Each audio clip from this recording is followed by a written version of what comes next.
Bonjour, j'ai beaucoup de plaisir à vous retrouver pour cette nouvelle émission avec une chanteuse qui est dans le cœur du public depuis plus de 30 ans. On va revenir sur son parcours et parler de son actualité. Bonjour Gilles Caplan. Bonjour Ouais. Stéphane.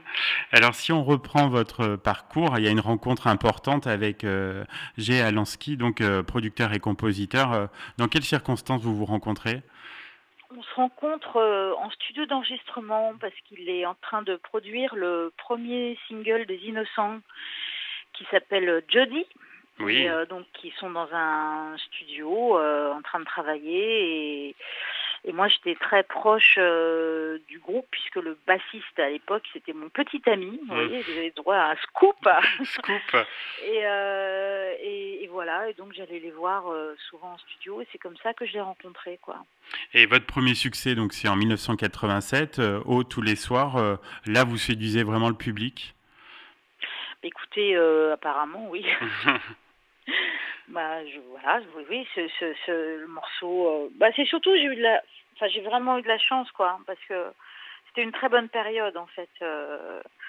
On passait à la radio très facilement. C'était pas du tout comme aussi encombré qu'aujourd'hui, même s'il y avait beaucoup de monde, mais c'était moins difficile, quoi. C'était Oui, plus, on se prenait moins la tête aussi, quoi. oui, c'est l'impression. Ouais, vraiment, on faisait de la musique, voilà, la chanson tous les soirs, c'est pas, je vais vous dire, c'est pas une grande chanson dans le sens, voilà, c'est pas du Jacques Brel ou évidemment, mais c'est une chanson qui a son petit groove, qui est un Oui, peu bluesy, voilà, qui a fait son office de chansons que les gens avaient envie de fredonner, avaient envie de danser dessus, et puis voilà, moi je faisais tout ça, comment dire, avec beaucoup de sérieux, mais je le faisais pas sérieux. oui, Bah, sans se prendre au sérieux. voilà, sans me Hmm. prendre au sérieux, quoi. Tout ça était très léger, très agréable. Je m'entendais extrêmement bien avec Jay Alansky, on avait une grande entente.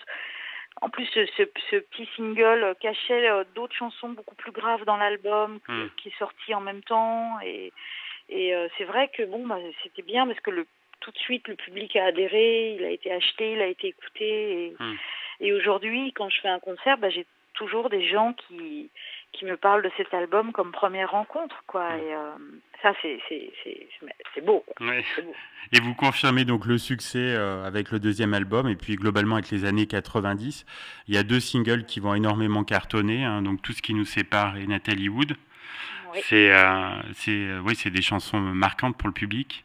Oui, bien sûr, mais pour moi aussi d'ailleurs. Hmm. Enfin, plus tout ce qui nous sépare que Nathalie Wood, parce que Nathalie Wood, c'est une chanson que je connaissais parce que le Gel avait chanté et Oui, j'adorais cette chanson et je lui disais tout le temps, je dis mais putain, mais c'est con cette chanson, ça aurait fait un tube, c'est pas normal qu'elle ait pas c'est marché. clair. Hmm. Et puis je lui disais mais moi je veux bien là, j'ai envie de la chanter, je l'adore cette Hmm. chanson et puis voilà. Mais elle n'a pas été écrite, si vous voulez, Oui, sur mesure pour oui, moi, composée comme toutes les autres. C'est vraiment une chanson un peu extérieure pour moi, bien Nathalie sûr. Wood. Hmm. Alors que tout ce qui nous sépare, c'est bon, de la haute couture, quoi. C'est du Hmm. cousu, cousu sur le corps, quoi. Hmm. Et voilà, et oui, confirmé et même développé, puisque le premier album, j'en vends presque 100 000, pas tout à fait disque d'or, vous voyez. Oui. Et le deuxième, bon, bah, presque platine, quoi. Hmm. Donc c'est pas mal, hein. Hmm. Avec une consécration aux victoires de la musique, donc en 92. Ça Ouais. aide pour la suite, un peu.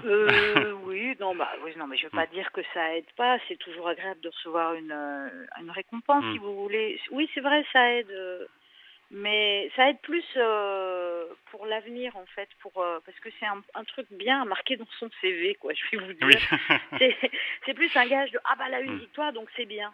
Alors qu'en fait, on s'en fout, quoi. Vous voyez ce que je veux dire? Bien sûr. C'est un peu la médaille en chocolat de l'année, et puis après, on se rend compte qu'on peut un peu frimer avec ça, enfin frimer gentiment, quoi. Hmm. Mais enfin, ça sert à rien. Enfin, c'est pas la peine de se monter la tête avec ça, mais voilà, c'est une référence médiatique, si vous Hmm. voulez. Voilà, donc c'est toujours bien, hein. Hmm.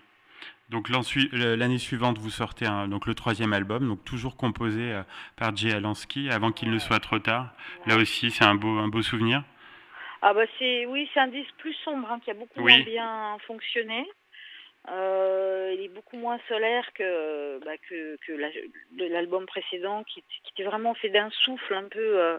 Il y avait beaucoup de lyrisme, il y avait des arrangements, beaucoup de cordes, des choses comme ça. C'était un disque très généreux, quoi. Celui-là est plus sombre, il est plus. Voilà, j'étais rentrée dans. Puis voilà. Puis ça a marqué la fin de notre collaboration avec Jay, donc. C'était plus difficile, quoi. Lui, il était déjà dans l'électronique, il voulait faire de la musique électro, tout ça. Donc c'était moins fluide, quoi. Et je pense que ça se ressent en fait dans l'ensemble du disque, même s'il y a des très belles chansons dedans, Bien comme sûr. Esclave, La Frontière, des chansons que j'aime beaucoup, mais qui sont quand même un peu plus sombres, quoi, plus sérieuses, plus réfléchies, plus introverties, voilà. Bref. Donc dans les années 2000, vous avez continué à sortir des albums à un rythme régulier, à peu près tous les 3 ans, et vous travaillez notamment avec 2 anciens des Innocents. Là aussi, c'est des belles collaborations. Ah bah oui, mais alors les Innocents, effectivement, c'est vraiment eux. Moi, je les ai rencontrés, j'étais en terminale, vous voyez, j'étais vraiment une gamine. J'avais même pas mon bac encore à l'époque. Et JP, c'est resté comme un ami qui a traversé le temps, même sans se voir très souvent, mais on a toujours, là encore, la semaine dernière, on s'est envoyé des textos, vous voyez, donc on est. Donc voilà, j'aimais ce qu'il faisait, j'ai travaillé avec JP, j'ai lui donné des textes, il mettait en musique, on a fait ce disque ensemble que j'aime beaucoup. Après, retravailler avec Jean-Christophe, qui était l'autre Innocent que j'aimais beaucoup. Alors, ils étaient séparés, donc c'était plus facile. Oui. Et après avoir fait un album avec JP et un autre album avec Jean-Christophe, j'ai refait un album avec Jay, quoi. Donc, c'était bien, c'est une boucle qui se bouclait, quoi. Absolument. Et donc dans les années 2010, beaucoup de concerts et pas mal d'écriture aussi, puisque vous avez sorti des livres, des recueils de poèmes qui ont eu des très bonnes critiques. Ouais, alors ça c'était en 2010, tout ça, j'avais toujours, je sais pas, j'avais toujours envie de faire de la musique, mais ça venait pas, quoi. Oui. Et ça venait pas, j'arrivais à rien, les gens que je rencontrais, ça marchait pas, ça coinçait, quoi. Vous savez, ça coinçait. Oui, il y a des périodes. Ouais. Alors puis j'ai fait plein d'autres trucs, j'ai réalisé des clips, j'ai fait beaucoup de monde, je me suis intéressée au montage vidéo, je fais beaucoup de vidéos, j'ai écrit ce recueil de poésie libre, j'ai adoré faire ça, enfin voilà, j'avais envie de respirer autrement, de faire des choses différentes et différemment. Et c'était bien, la musique me manquait quand même. Oui. Ouais, ça on peut pas, voilà, ça manquait, mais je faisais des concerts, j'ai fait une tournée en Chine. Oui. J'ai fait plein de trucs. J'ai fait du théâtre, je me suis remise au théâtre puisque j'avais commencé par le théâtre au départ. J'ai fait le cours Florent.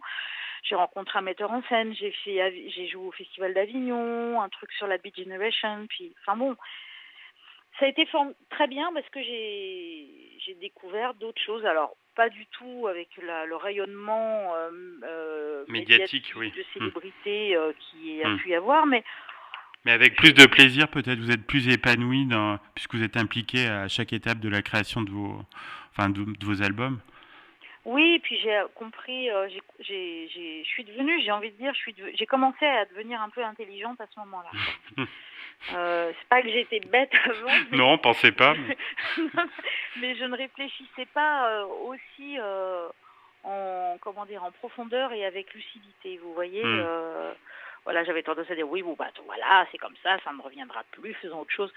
Puis à un moment donné, non, c'est pas comme ça qu'il faut réfléchir. Il faut essayer d'analyser un peu, écouter son instinct, son désir, voir ce qui fonctionne pas, là où on est plus performant à un moment donné, là où on a le plus de plaisir aussi.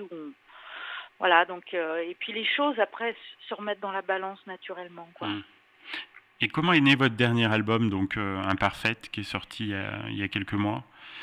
Eh bien, Imparfaite, j'avais recommencé à écrire des morceaux, mais pareil, j'étais pas très très satisfaite. Voilà. Et j'ai rencontré Roman, c'est un éditeur de musique qui, je sais pas pourquoi, qui s'est mis en tête que il fallait que je travaille avec Roman. Et puis, normalement, je dis souvent non à ce genre de rencontres un peu organisées comme ça. Et en fait, Roman, quand je suis allée voir parce que je le connaissais pas, hein, j'ai honte sur moi. Et puis quand j'ai vu tout ce qu'il avait fait, puis le grand talent qu'il avait, de compositeur, de guitariste, de musicien, oui, on s'est rencontrés et là, ouais, il y a eu une envie, je pense, commune. Lui connaissait pas du tout ce que je faisais, même pas du tout ce qui est pop, tout ça, pas du tout son genre. Et donc voilà, donc pareil, je lui ai envoyé des textes, et puis c'est comme ça qu'il a composé, et puis que Jean-Christophe des Innocents a écouté, a dit mais c'est vachement bien, j'aimerais bien faire des arrangements. Donc on s'est retrouvés tous les trois à faire ce disque, c'était très bien quoi. Très, très Avec bien. 2 beaux duos sur cet album aussi. Ouais, absolument, avec Thomas Dutronc et Benjamin Biolay. Voilà, donc c'était bien parce que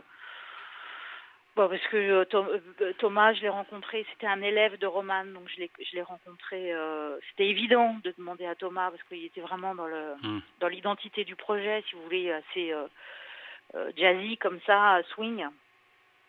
Et Benjamin, en fait, on venait d'aller à l'enterrement d'Hubert Mounier, qui était le chanteur de l'affaire Louis Trio, qui était un bon ami, à nous deux, quoi.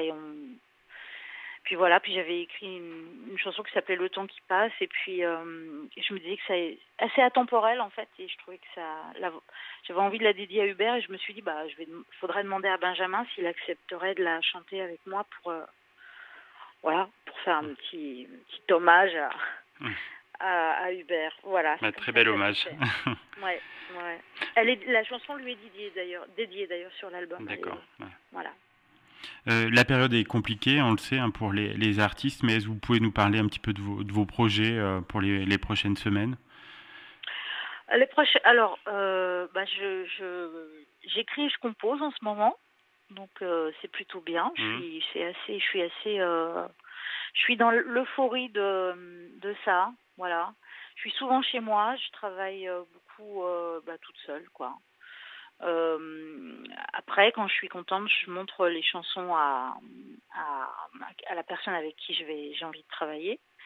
Et là, on est au début. Enfin, je suis au début du projet. Pareil, j'ai beaucoup tourné autour du pot l'année précédente, en écrivant beaucoup, en jetant énormément. Donc, et le peu de matériel qui me restait, c'est celui que j'aimais bien, quoi. Donc après on retisse, c'est tout un processus que je ne vais pas vous expliquer. Pas très intéressant, mais voilà, donc je suis là-dedans en ce moment. On espère vous retrouver bientôt sur les scènes auvergnates notamment. Écoutez, oui, figurez-vous que le dernier concert que j'ai fait, c'était le 10 mars, juste avant le confinement. On s'en souvient, oui. C'était à Moulins, à côté de Moulins, quoi. Tout à fait, à fait. Donc je reviendrai, oui, avec plaisir. On vous attend, Gilles Caplan. En tout cas, passez un très bel été et puis à bientôt. Merci à vous tous aussi. Bel été. Au revoir. Au revoir.